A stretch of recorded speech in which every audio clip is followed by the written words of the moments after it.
I'm dedicating my life to save animals, to create a vegan world, and to create a compassionate world where humans and non-humans are, because we're all equal. We are.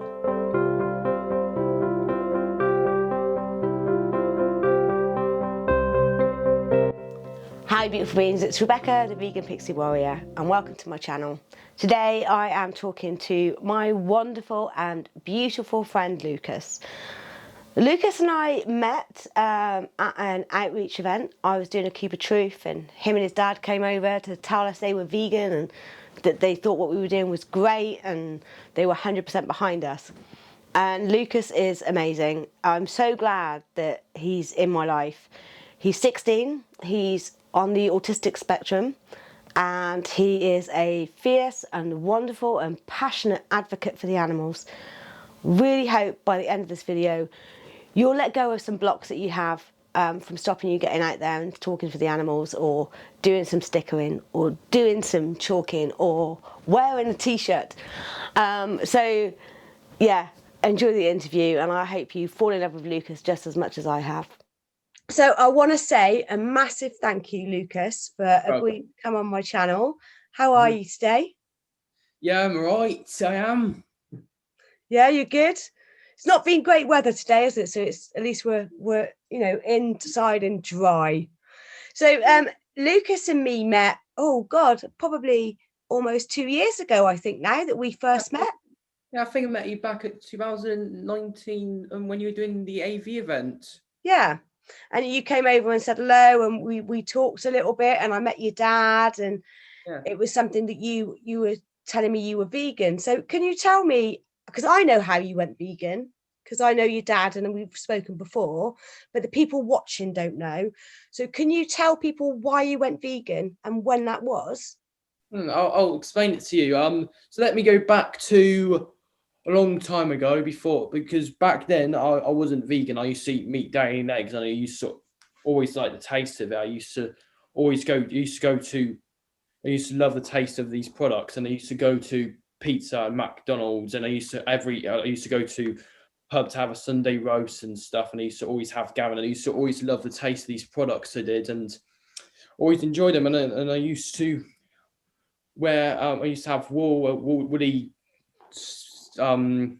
dolls. That's my old TA made for me. I used to visit zoos and aquariums, and I used to love visiting zoos and aquariums, and but then when I always go to my dad's, that he's telling me about, he's trying to talk to me about veganism. I used to thought he was a bit of a weirdo, I thought.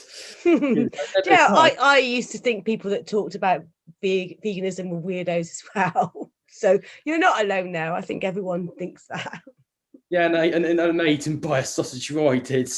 I actually made him buy a sausage roll. I did, and he told me off because he said that animal died for you and stuff. And I used to never think about it. I didn't. I used to, but I never really thought about farming. I didn't, and I never really thought about it so much. But I think back at 2017 in November, I've watched I think a cartoon video called Man, and he showed me it was showing a man like a cartoon person walking around, and he's killing animals and using them for stuff, and that really disturbed me. I told my dad, stop, I don't want to watch it. Yeah.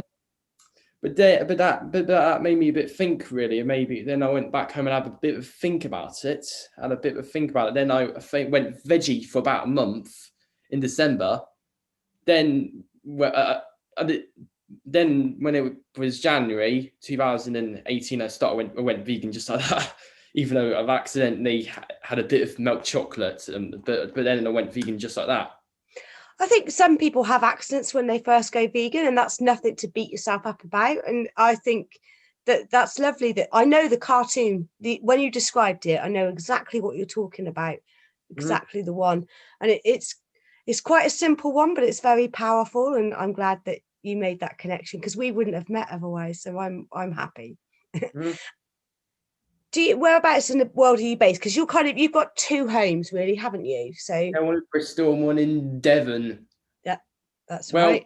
Well, I'm in Exeter now, but I used to live on a farm. I used to live on a farm because my brother was taking over the house. So, but I find it really difficult living on a farm. I do, and Yeah, it's, I can it's imagine being a vegan and going to a farm would be difficult because it's a family farm, isn't it, as well, the farm that you lived It on. really upset me about a lot of about what happened to the animals, and also my cow friends Toffee and stuff. And I was really upset about Toffee. I Yeah. was so much so I was asking my dad and I asked Mary at Dean Farm if they can take her then, and they said yes, but unfortunately didn't work out so well on that. Oh, well, maybe you can save some more in the future. So I want to ask as well, right? Because I'm going to touch on this a little bit, and I know you're okay with it because you said that you were before the interview, but you're autistic, aren't you, on the spectrum? Yes, I've got autism. I think I was diagnosed. How long is that? 3. I think 3. I think. 3. And you're very proud of it, and I love autism. I find it fascinating. I think autistic people are some of the most honest and beautiful people I've ever met. So like Chris Packham and Greta Thunberg and stuff. yes, exactly. But you haven't let that stop you be active for the animals, have you? Yeah, because to be honest, I get a lot more with animals than I do with people. I actually really have a massive attachment towards animals. And how did you get involved in animal rights activism? What did you do? I think Angus, but I think I did the Animal Rights March back in 2019. But my dad did show me a few videos of Earthlyn Ed and Joey Carbstrong and stuff, and I was really getting interested in him so much. I was actually now following them and stuff because I really like these people. They're amazing people. They are. They are pretty amazing. And what sort of activism do you do? Can you tell people? We've done a couple of events together, but the people at home don't know, do they? So the activism events that I do is the Matrix. The Matrix, and I think is it just the Matrix? March. Some animal. I went to the Animal Rights March to about 2 years ago, and and if you don't know what the Matrix is, it's like an inflatable cube showing footage on what happens in the animal farming industries. It does, just showing the reality of it. It's like a cube of truth, but there's no one holding the screens, right? So there's like a screen on each side. Yeah, and no mask, no scary masks. And there's screens on each side, and there's headphones, but not at the moment because we're in COVID. But people can listen to what's being played. Is that right? Yeah. Yeah. And then what do you do then when they're listening to it?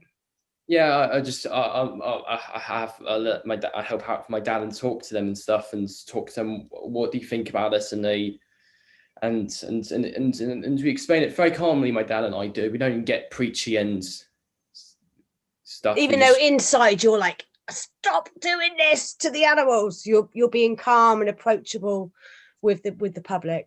And yeah, and what I'm trying to do, because I think I'm inspired by, because there was a lot of activists before this. There was Dr. King, Malcolm X, Nelson Mandela. These activists they were dedicated their lives to give civil rights and to help Black people and to end racism. And it's the same as what we're doing right now. We're trying to give the animals their rights of freedom and stuff. We're trying to, because and also I speak against speciesism and stuff. Yep, 100% agree, 100%. And you do some other activism as well, because you've helped me out last summer. Do you remember what we did? Yeah, we did a bit of chalking. We did. We did some chalking around the city, didn't we? Chalking is a good sort of activism, but can you still do chalking in lockdown? I don't know. I don't see why not. You could chalk on outside on the street, like near your home, or in the shops, near the shops where you are. So if you're going for your daily walk, your daily exercise, take a bit of chalk out, do a bit of chalktivism. Is that right? Activism on chalking. Chalktivism. I can't remember the word for it now, but yeah. Also, I forgot one thing. When I went vegan, I've actually lost a lot of weight when I went vegan. Back then, back when I was non-vegan, I was very chubby. I was, because I was eating a lot of crap. I was eating a lot of like pictures of, I've seen pictures of me eating a massive long hot dog, eating like see, that's maybe, and that's why, because I went so obese. I was a bit chubby, I was, but when I went vegan, I've actually lost so much of my weight, and now look at me, I've been vegan for about 3 years now, and I still feel healthier as a vegan. I'm not. Well, you've got to give me some tips, because I did lose weight when I first went vegan, but I put on a lot of weight in the last year. So you're going to have to give me some tips on what you're doing, because I need to lose a bit of belly. But it'll be all right. So what's your favourite form of activism? Is it the chalking? Is it doing the matrix? Or is it just talking to people about the animals? Matrix and talking to people, and sometimes chalking's why I'm terrible at drawing. I'm terrible at drawing characters. You're not. You're very good. I lack a lot of faith in yourself, Lucas. You're a very good artist. You're very good at chalking. Also, I guess, and also my nan.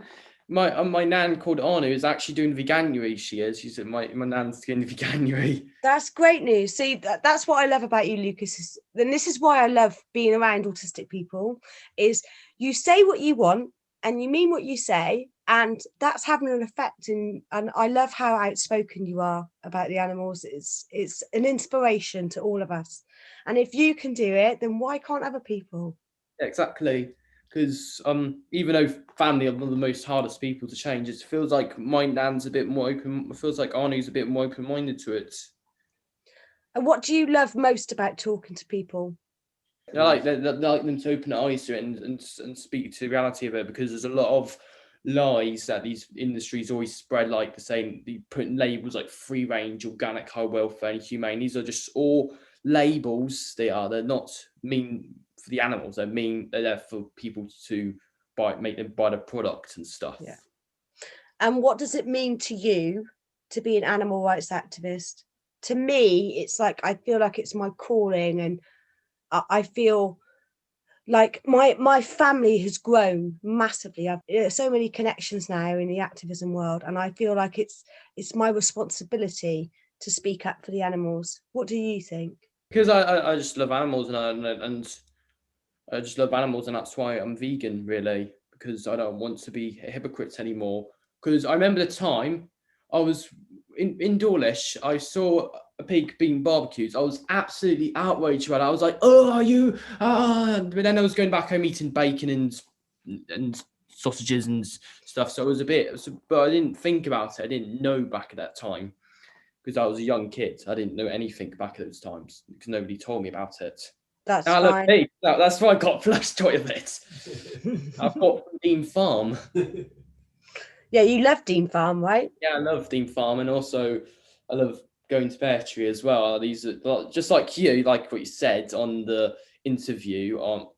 I go to 2 animal sanctuaries as well, which is Pear Tree and Dean Farm, just like you do. Yeah, I like Pear Tree. It's quite small, and Dean Farm's lovely as well. So. Yeah, because I love Dean Farm. I love all the volunteers. I like Mary. It's just an amazing place, and it's really sad because when I watched Mary's, I think I sent you. Remember, I sent you the link on your Instagram about it. It was because of you that I found that link, because you sent it to me on Instagram, and then I sent it to some friends, and that's why we did that 24-hour stream, because this will be going out afterwards. This will be going out in a few weeks, this video. But at the time that we're filming this, we've done a 24-hour stream. So actually, I should be accrediting you to that. So tomorrow morning, when I go back online, I might mention that it's because of you letting me know.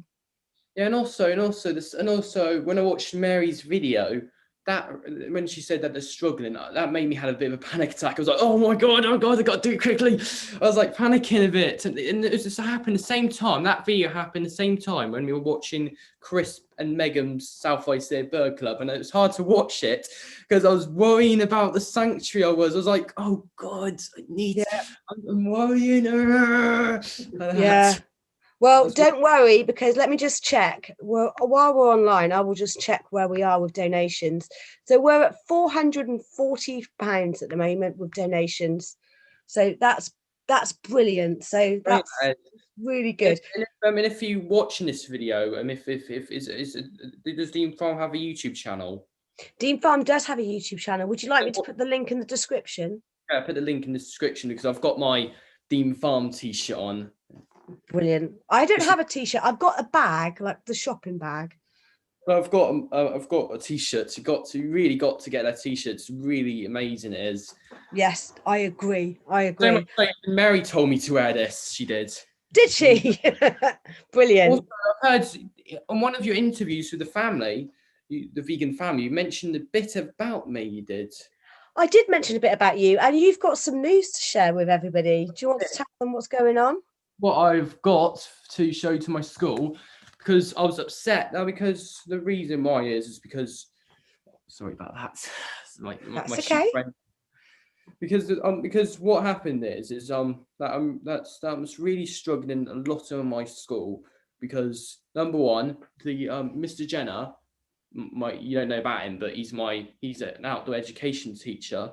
He said once that he was going to bring sausages with him. He's going to bring a barbecue with him, and that made me not want to go to outdoor pursuits. And Mr. Bushrod, my science teacher, talking about how good eating turkeys is in Christmas and Thanksgiving he was, and that made me left the room. It made me left the room. Also, there's a lot, and also it just feels like it feels like the students and the teachers don't really understand about my veganism. So that's the reason why I've got this book out. Yeah, so that's you contacted a woman that posted on Bristol Vegans, didn't you? About, I think maybe your dad did. And this is what it says. Yeah, and she's doing a school project, and it's very similar to the UK vegan family. So they're trying to normalise veganism in schools. Here's the real charts, not the fake chart that they show in the schools. Not like the adverts that the meat industry's been put up saying that meat is good for you, even though it's been scientifically studied by that can cause cancer and stuff. So what are you going to do with that booklet, Lucas? Do you want to tell people? Give it to my head teacher called Sylvia, really. And it's going to 800 schools. This is going to 800 schools and down. I think, let me just look at it for seconds. I'm sorry, again, really upset. That's okay. Down there, this is what I said down there. This is what down there. Oh, brilliant. Oh, fantastic. I wish I had a copy to read out. Yeah, and I'm really happy about this. Well, that in itself, Lucas, is activism. Yeah, I'm dedicating my life to save animals, to create a vegan world, and to create a compassionate world where humans and non-humans are, because we're all equal, we are. And also, just to mention to you, have you ever seen Lisa's vegetarian video? Lisa Simpson. We watched it on Disney Plus. My dad and I did, and it was showing Lisa. She was actually in the petting zoo. She made a connection with a lamb, and then she went back home.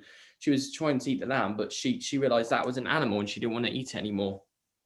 And that had a bit of a vegan. Even it had Paul McCartney. They were talking about. Oh, I know. I do know the episode that you're talking about from The Simpsons. It's really good.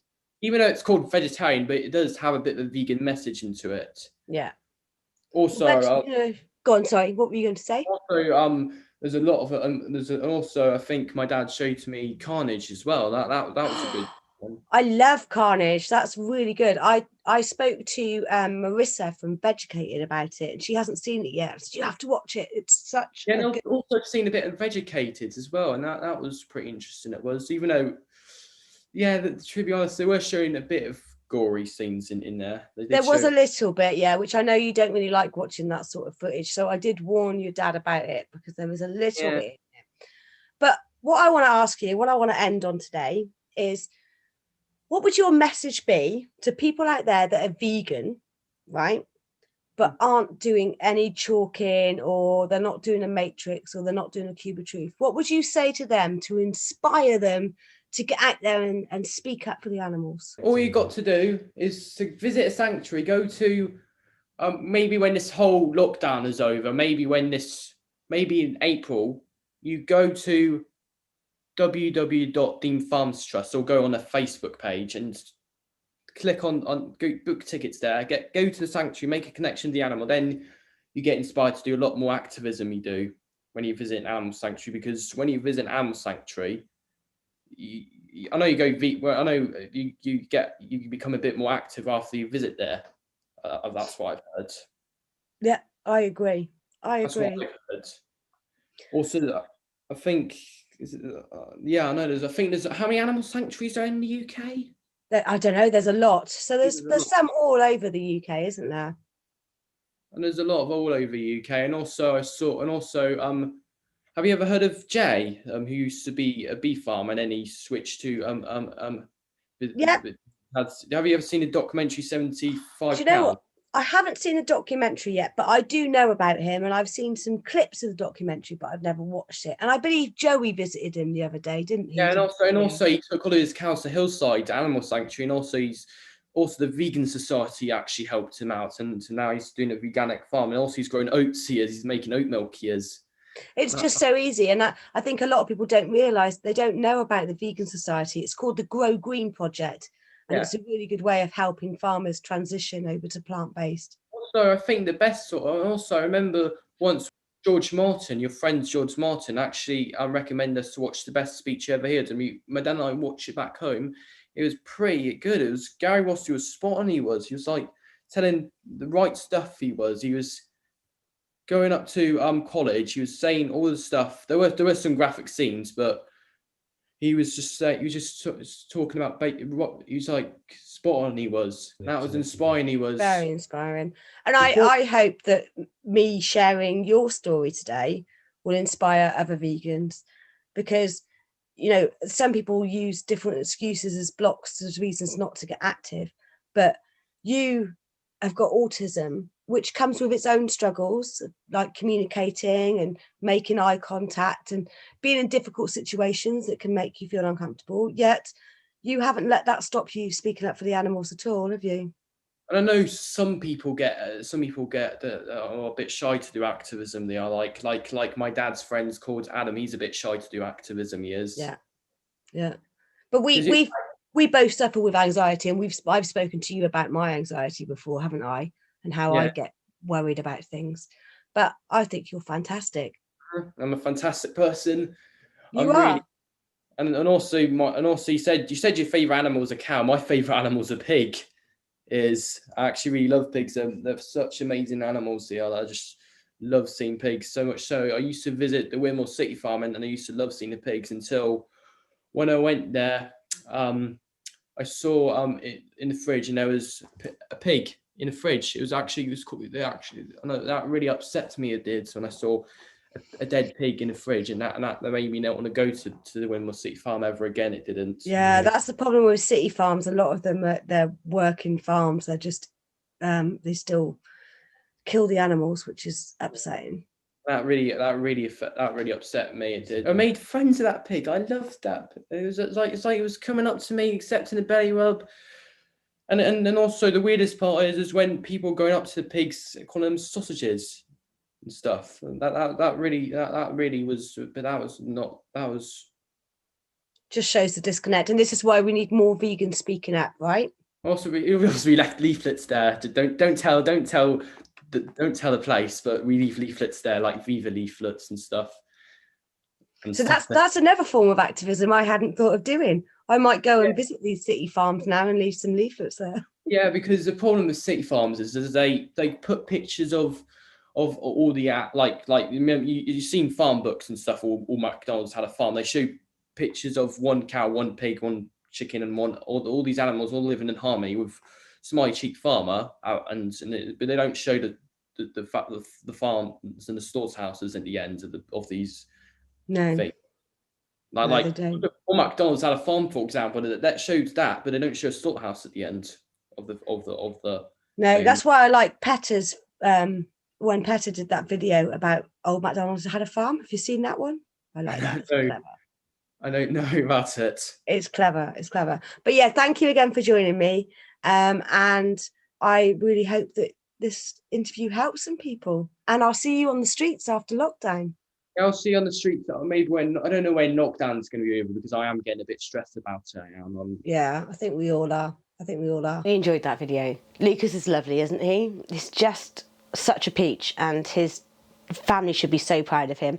Can't believe that he managed to get his grandmother to do Veganuary, and she lives on a farm. How amazing is that? If he can do it, so can you. I'll drop some links below to some of the activism that Lucas takes part in and see if it's something that you want to do. Don't forget to hit that subscribe button, like and share this video. A massive thank you to my Patreons. I'm just so grateful for you supporting me, and if you want to support me in my videos, making more content or getting out there on the streets to do some more activism, then please check out my Patreon page. I'll see you next time.